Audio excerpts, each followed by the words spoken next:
All right, camera's recording. You all good? Mm-hmm. Ready?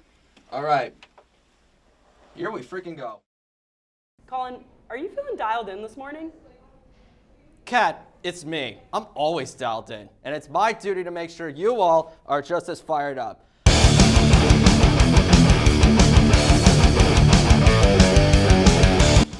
Here we go. Ladies and gentlemen, boys and girls, it's time to dial in. Welcome back to another episode of Dialed In. I'm Collin O'Callahan. I'm Ryan Curtin. And this is the season finale. It's not goodbye, but it's see you later. Mm-hmm. You know, all good things must come to an end as the summer approaches, as we enter new paths and different journeys. But there's no doubt that we're gonna finish this episode on the strongest note possible. Yeah, no, and I mean, again, it's not goodbye. I know that Collin, you're gonna carry this on certainly, and I'll be back. You know, this won't be right. Like I said, I don't know how long it'll be until I'm back, but I'll be back. Yeah, I can count on it. You know, there's going to be a point in the show where we look back at some of the best of Dialed In, really over the past, 6 or 7 months, since the two of us. 6, 7. Yeah, had to do it. The last 7 months that, we've done this show together. Longer if you count the months that I did the show by myself. But for now, we have a lot of football stuff to talk about because the last week has been an absolute whirlwind, starting with really the biggest news of the entire offseason. Myles Garrett has been officially traded to the Los Angeles Rams for a massive haul that includes Jared Verse, a 2027 first-round pick, a 2028 second-round pick, and a conditional 2029 third-round pick. We were in the same room when we found out about it in real time. And, it's funny. I was in class earlier that day, and I saw something on Twitter that popped up that said, the Rams are, offering a Ricky Williams type of package to the Cleveland Browns for Myles Garrett. I'm thinking, okay, how much weight is actually behind this? Mm-hmm. And then you actually see the report, and you're like, oh, crap, this is actually happening. But what were your first thoughts?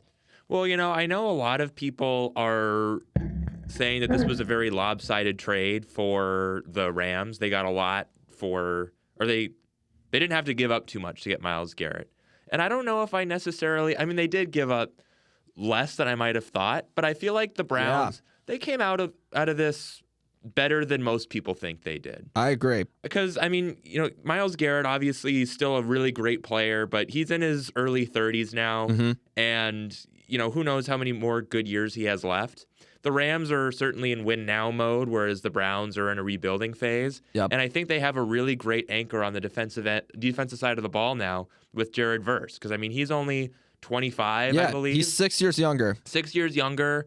He's got – I think he has the potential to be like Myles Garrett not too long from now. Maybe not quite on the same level. Obviously, they're different players and, they have different strengths. But, I can see a world where Jared Verse – makes big plays on the defensive side of the ball the same way we see out of Myles Garrett. Because he's already done it. He's already been a successful defensive player, defensive rookie of the year a couple years ago. And, obviously they they got a couple picks in the process, maybe not as many as some people thought. But, it's, again, I don't mind this at all if you're the Browns. And obviously the Rams, too. You got a superstar in Myles Garrett. I think it really is kind of a win-win for both of these teams. I agree because, I'm going to use the old Branch Rickey saying, better to trade a player a year too early than a year too late. But, when you look at Myles Garrett, yes, he's coming off a Defensive Player of the Year campaign, his second Defensive Player of the Year, mind you. Mm-hmm. He broke the record for single sacks in a season. And, at first you're thinking, why are you trading Myles Garrett? He's still great.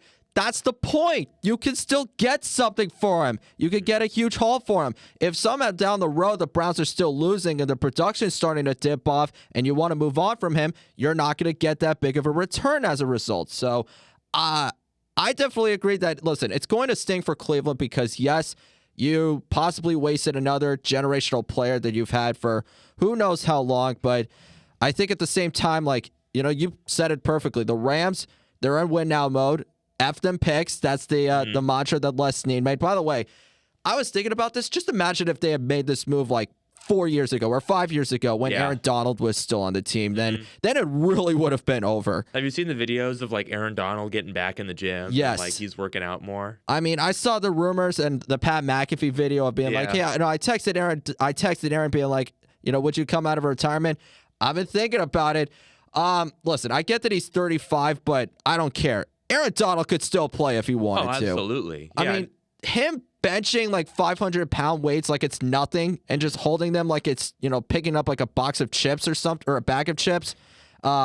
It's unbelievable. But the point is, the Rams are going win mode, and the Browns, even if you still have Myles Garrett, you don't have a lot of expectations. You'd have a solid defense, but an offense with a lot of question marks, especially a quarterback. Yes. But that's a totally different conversation.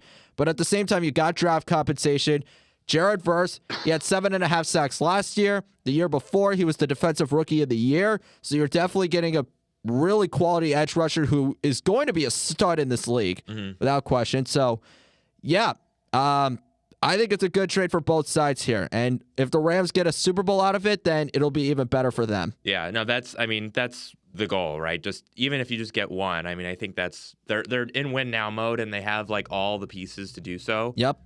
If they don't win this year, honestly, I think it would be just not a failure, but like I don't know, kind of a failure. Because I mean, Maybe. you're putting all of your eggs in this basket, especially with Stafford. We talked about last week that 1 year, $60 million contract. Yeah. So, But that wasn't even the best trade of that whole week because, ladies and gentlemen, it finally happened. A.J. Brown is officially a Patriot. Woo! so you're excited about this? I'm gonna. My stance still stands. Good play on words there. It's cautious optimism. So the Patriots ended up giving up a 2028 first-round pick and a 2027 fifth-round pick. Listen, the reason why I say cautious optimism is because, as I've said before, I've been consistent in this position.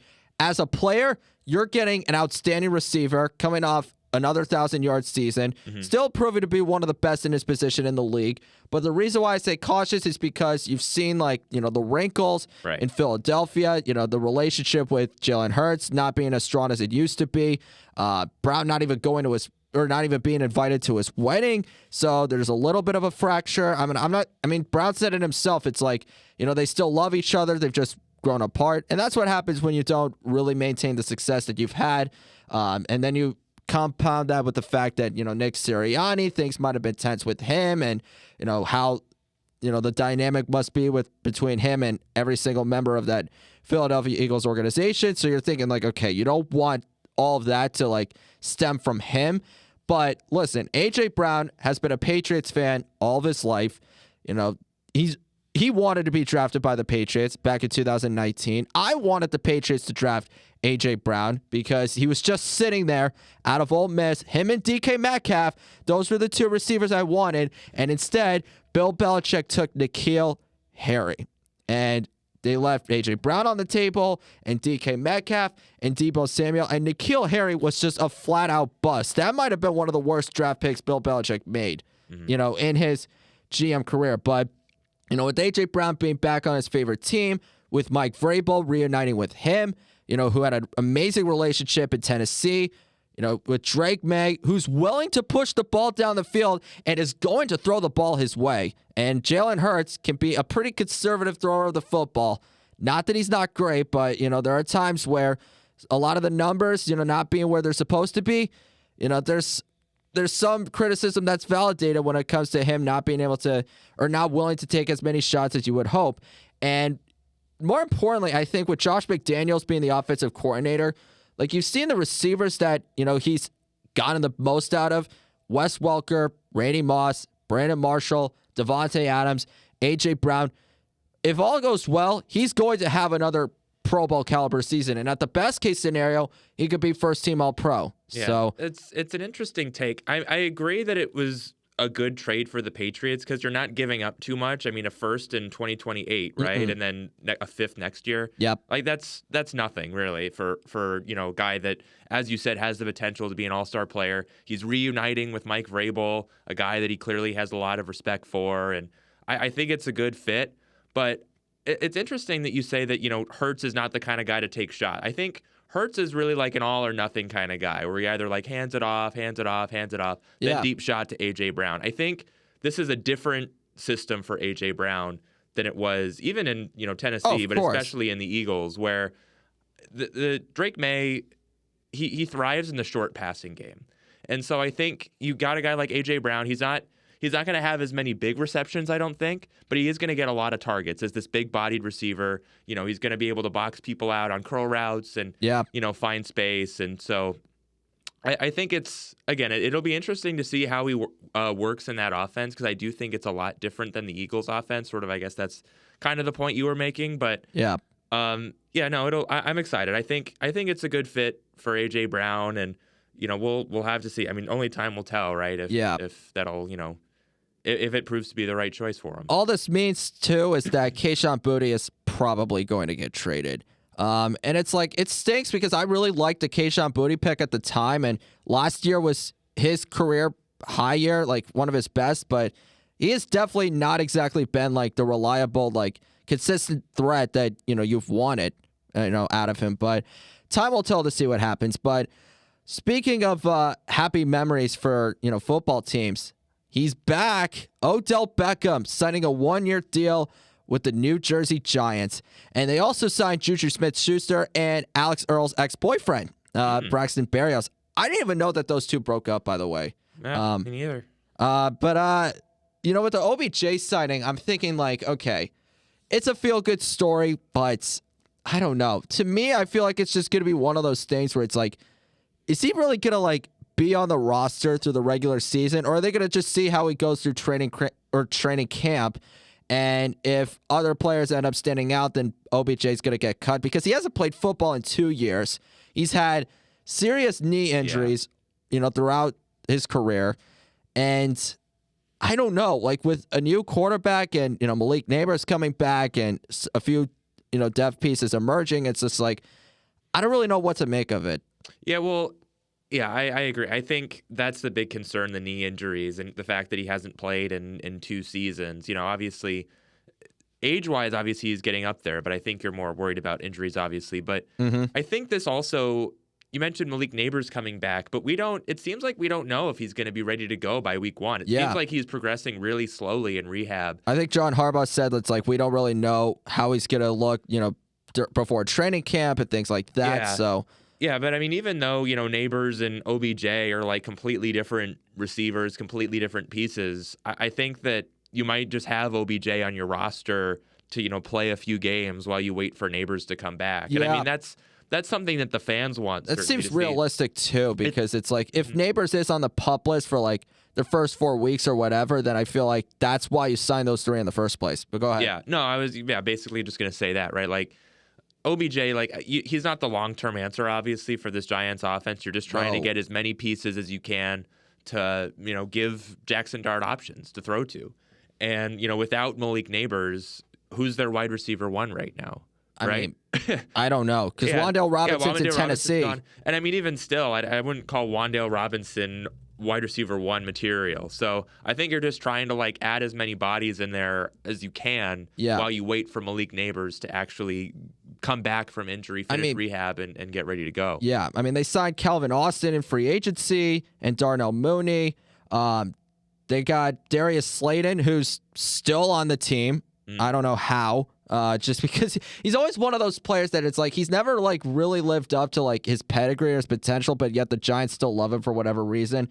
And then Jalen Hyatt. So it's like, after Neighbors, I mean, you got a couple of decent receivers, and then after that, it's just a lot of plug-in guys. Yeah, I mean, you got a true wide receiver 1, and then a bunch of wide receiver 3s and depth chart options after that. Exactly. And I think, while you wait for Neighbors to come back, you're not going to make a big splash signing because you already have your wide receiver 1. Mm-hmm. So you just need to get as many bodies in there as you can and see who stands out in training camp. And if OBJ comes back and looks great, then great, good for him, and maybe we'll get to see him for a full season. But if not, then maybe it's only the first couple weeks. Oh yeah. Well, a lot of huge contract extensions were handed out this week. Christian Watson getting paid $150 million over 4 years. Drake London becoming the 3rd highest paid receiver in the league at a 4-year, $150 million deal.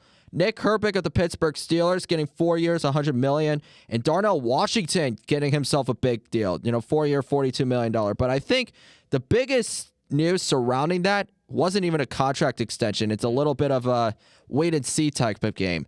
Bucs quarterback Baker Mayfield says that the start of training camp is his deadline for getting a contract extension done. If not, he's going to play out the final year of his deal. And according to Mayfield himself, the sides are not close right now. So, yeah, this is it's put up or shut up for Baker Mayfield right now.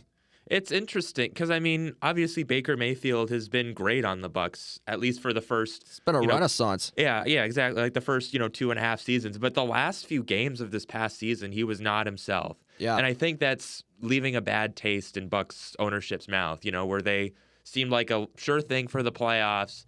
They play at home against the Patriots, actually, and that was when things really started to fall off a cliff for them. Like right after their bye week. Yeah, right after the bye week. And it just wasn't the same team. I mean, Baker Mayfield wasn't entirely to blame, but he was not playing his best football after that. Yeah.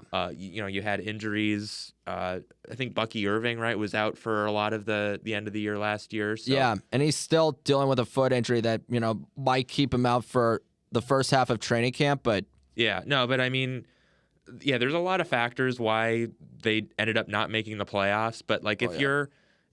I think, obviously Baker Mayfield wins one more of those games, they're in the playoffs. Yeah. And I think it's not unreasonable to say, he could have won one more. He should have done this better, and then they'd be in the playoffs, right? So I think it is kind of, put up or shut up for Baker Mayfield right now. I don't know what their next best option is right now if you're Tampa Bay, but I think that, Baker Mayfield, throughout his whole career, but even now, he's got a lot to prove. He's used to it. He's used to it. I think sure. he's always been the underdog. Texas Tech, he was a walk-on there. Then Cliff Kingsbury, the head coach at the time, says, you know what, we're going to stick with Davis Webb. Baker Mayfield, your services are no longer needed. And then he goes and transfers to Oklahoma, has to sit out a year because that's what the eligibility rules were at the time. Then goes on to win the Heisman Trophy. Then the first overall pick with the Cleveland Browns. Gets told by Hugh Jackson, you're going to be the backup. We're going to have Tyrod Taylor start. And that's pretty much how it's been, pretty much anywhere else. Had to prove himself at Carolina, and that didn't work out. But then again, they were terrible that season.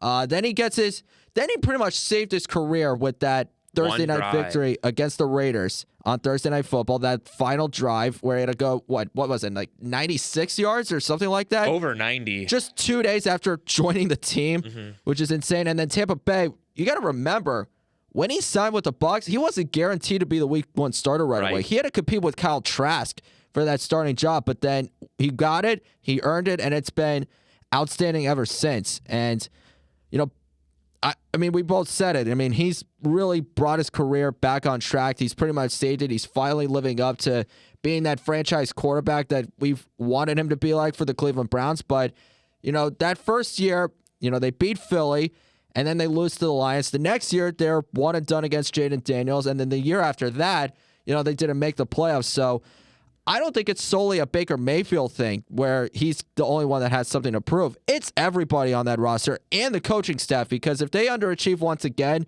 Todd Bowles is probably going to get fired as a head coach. And then when you look at the roster, you're thinking to yourself okay, we might have to, ship some players off and send them packing and start fresh, because, when you go through the same window over and over again and try to keep it as long as possible, but you don't get the results, then it's just going to be a matter of time before you begin a new chapter. So I'm holding out hope that something could get done between the two sides. I don't want Baker Mayfield to, walk into this season without a new deal, because he definitely is deserving of a new deal. But if they miss the playoffs again or somehow get one and done and they just, look flat and, look incompetent, then wouldn't surprise me one bit if the Bucs started to move in a different direction, because the Glazers are not going to settle for, mediocrity and underachieving seasons again. Yeah, it seems I don't know what their other options are unless they just hit the hard rebuild after that. I know. And it seems like, I don't know. I think this is an interesting test for Baker. If he can get into the playoffs and win a couple games, then obviously, he's earned himself more life. But of course, I don't know. Do you think it's time for them to hit a hard rebuild? Not right now. I think you go through this season and see how everything plays out. I mean, the Bucs already have a lot of odds stacked against them because, they might be in a terrible division, but the Carolina Panthers are, a team that's going to be expected to have like another good season. The Saints and Falcons, it's too early to determine like what directions they're going to head into, especially with, this quarterback situation for Atlanta. But, they're two teams that, beat Tampa Bay last year and kind of derailed their playoff chances. And then more importantly, when you like compare the Bucs to like all the other good teams in the NFC, like where would you even place the Buccaneers right now? Because there's, the Rams, you got the Seahawks, you have the 49ers, the Eagles. I mean, you got the Bears. Like at the very least, like the Bucs are not even like one of the top 5 teams in their own conference right now. But they're also, in the NFC South. So, I mean, there's basically a free playoff spot there up for grabs. Exactly. And a home playoff game. And when you think of that one win against the Eagles, that Eagles team was in a free fall themselves. They were like 10-1, and then they ended up losing, what was it, like 4 out of their final 5. And, they got blown out in the playoffs. That's what happens when Matt Patricia is your defensive coordinator. But the point is, it's like, you can't even, it's hard to like look back and think like their last legitimate victory against like a quality team that's, competing for championships. Yeah. But last piece of business here. The Chicago Bears Board of Directors voted Thursday to advance the stadium development in Hammond, Indiana. This is the first time that the Bears Board has voted on any stadium site. There is more work to do, but barring anything very strange, it's a done deal. This is a travesty. It is, and it's funny. I'm actually doing for school. I'm doing a Bears adjacent project, and we've been talking to a lot of diehard Bears fans, and one said, and he was being facetious. Obviously, I hope he was being facetious. But I can't wait for this. If he said that if the Bears move to Hammond, Indiana, they're gonna burn Chicago to the ground, and it'll make the Great Chicago Fire look like a s'mores fire. Jeez. He said he wasn't. He said after he didn't condone arson, so I think he was being facetious. Oh, but it just shows how passionate Bears fans are about them staying in Chicago or greater, at least in Illinois. If they move to Indiana, then I mean they're gonna lose a lot of fans. Well, I mean the McCaskies and Kevin Warren, they're saying like, we want to connect Northwest Indiana with the south side of Chicago through the loop, and I'm thinking to myself like, it's still Indiana though. Yeah. No one's gonna care. They see Indiana or that the Bears are playing in, and it's like it's not Chicago's team. Yeah, well, and you're trying to connect fans in Northwest Indiana, sure, but I think those fans. First of all, there's a lot smaller number of people that you can draw in from Northwest Indiana compared to Chicago, right? The third biggest city in the country.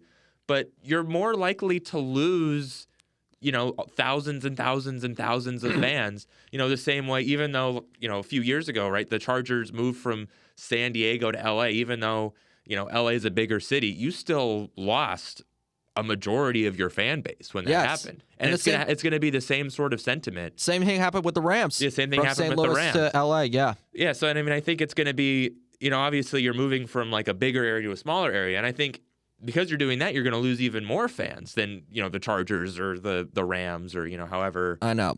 It's really sad. And the Bears have enough money to build a dome stadium in Illinois. Yeah. They don't need to move to Hammond, Indiana just to have their dome stadium. But I think at the end of the day, I think it really just comes down to greed. Yeah. And for those of you out there who think we're being too harsh, here's a disclaimer.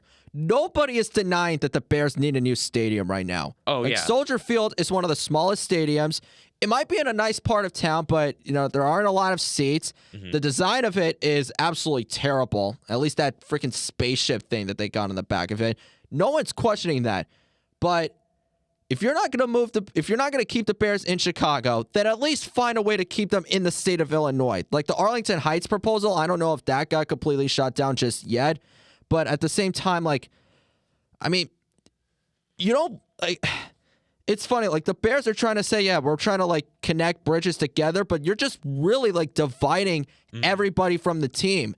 And I don't know like how things are going to play out. I don't even know like when they're going to start playing in Hammond, Indiana, because I can't remember when the lease at Soldier Field ends. I think it's another 2 or 3 years. Yeah. Soldier. But by that point, like if the city or if the state's gonna all but cave, it's gonna be too late, and it's really sad. But I mean, I don't want to like take anything away from Hammond, Indiana. Like to the politicians and the government officials involved, like good for you, congrats. But yeah, Well, it feels more like, from what I've heard at least, it's not even good job Hammond, Indiana. It's more like shame on you, Springfield, Illinois, for not, could be a combo of both. Yeah, it could be a combo of both, but it seems like, Indiana met, it might have been the same Thursday or, something like that to try and get Soldier Field, or not Soldier Field, to get the Bears to stay in Illinois. Yeah. But they just whiffed. It seems like they went on recess for the summer, and they didn't come out with a deal. So I mean, now, unless they wait until September to come up with a deal, it's all Hammond, Indiana's now. I know. Well, I think we got all the NFL piece of business out of the way. We are heading towards the winding points of the show, but I don't think we could end this episode without thanking a lot of people. Yeah. Responsible for the success of this show, for us to be able to talk to each other every single week about one of the best sports in the entire world, the best sport in the entire world. First off, to Ryan Hinsky and to Caleb Bunch, the executive directors of the 303 Network. Thank you for giving us both the opportunity and the platform to be able to host our own show, to give us, the amount of creative freedom that both of us definitely would love to have to express our opinions and thoughts, and definitely emotional takes, at least on my side of things. On my side too. You two are awesome, and this wouldn't have been possible without the both of you. To the Medill Studio staff, Adrian, Rachel, Soraya, Hector, thank you all for being able to give us this space every single week. It is always tedious to go onto that same internet link and fill out reservation times and trying to coordinate and negotiate okay, when will we be able to use the space? But maybe the pre-wrap is using it, or Infield Fly, or 303 Hoops, or maybe someone else is using it for a project or whatever. But just both of us being able to cooperate and negotiate and being able to figure out what the best times are to use this space and the equipment that we need to get it done. It wouldn't have been possible without all four of you, so we really appreciate that. To all of our special guests that have joined the show, Olivia, Catherine, Ryan Hinsky, Jonah, Quinn, anytime you guys were on the show, it was an absolute blast. We've appreciated all the smiles, the good times, the laughs. Honestly, your presence brought the energy factor to a whole nother level, and it was really fun being able to, hear your thoughts and insights and perspectives, not just on football, but just sports journalism and life in general. To our classmates at Medill, particularly in the Medill's group chat, on October 2nd, we were all in methods class, and we were texting and bantering back and forth, and one perfect moment, Caleb Bunch texted in the group chat, Collin, how dialed in are you right now? Because we were talking about the 49ers-Rams game that was on Thursday Night Football. And all it took was one witty response. Caleb, it's me. I'm always dialed in. For everybody to have a laugh at it, to get a kick out of it, for that phrase to grow on me, and to be able to start this show with that phrase, it wouldn't have been possible without every single one of you. And I think, as we get closer and closer to graduation, it definitely gets a little more sad and somber. But, at the same time, I think we're all excited for what's ahead, for all the positive things that we're going to be able to do with our careers and our lives moving forward. So, if it wasn't for every single person in that chat, expressing their, or kind of showing their humor towards that line, I never would have been able to do this in the first place, and it's changed my life. And to the viewers and the subscribers, our very faithful and loyal ones, your love and your continuous support for the both of us and for this show has been absolutely amazing. And over these past 6-7 months, gonna do the thing again. But like I said, this is definitely not a goodbye. It's only a see you later. This show is not going to go away anytime soon. So until next time, survive the offseason the best you can. watch an episode of Love Island to keep you busy, or Big Brother, depending on what you fancy. What do you fancy, Colin? I'm definitely more of a Big Brother guy. Yeah. I'm not a Big Brother guy, but I would rather watch Big Brother than Love Island. Really? Yeah. Oh, yeah. I mean, 100%. Compared to like how many people are raving about Love Island in this, it's like, okay, am I really missing out on a lot? I mean, welcome back to Love Island. I got a text. And like, listen, everybody loves a lot of, juicy drama love shows, but I mean, There's it's too many. There really is too many. I mean, you got The Bachelor, you got Love is Blind, you got Love Island. I'm like, okay, just take a chill pill for once. But anyway, no matter what reality show you watch, just do that in the next few months. Because trust me, the dead period of the offseason is a long one. Maybe try some hot sauce on some barbecue wings. I don't know if that's even... Have you ever tried that before? Hot sauce and barbecue wings? No, Yeah. I mean I love a good barbecue wing. I'm too white for spice. I can't handle spice. No. Oh my gosh.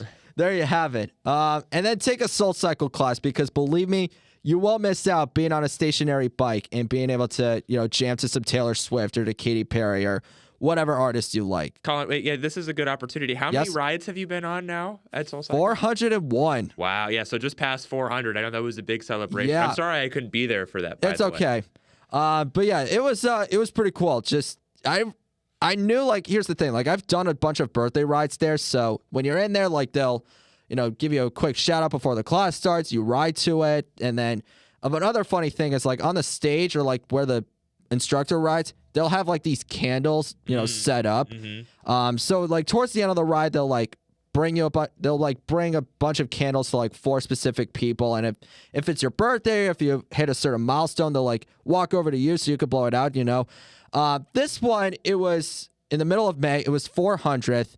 I got as many shout outs as possible. I got to ride the freaking podium for crying out loud. Nice. And then like after that, took a bunch of pictures. One where I posted it on my story where it's like, yeah, church on Saturday to celebrate my 400th. But yeah, take a Soul Cycle class or cycle bar or whatever the heck else you. Yeah. Even if maybe take a bar class. Yeah, it doesn't have to be cycling. Yeah, but believe me, you won't miss out. But yeah, thank you all so much for watching.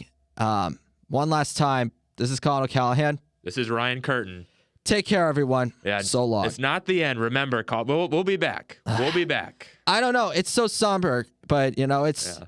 Listen, I think we all knew that this day was going to come, but it still sucks when it's when it's there. But yeah. But until then, take care, everybody. Bye.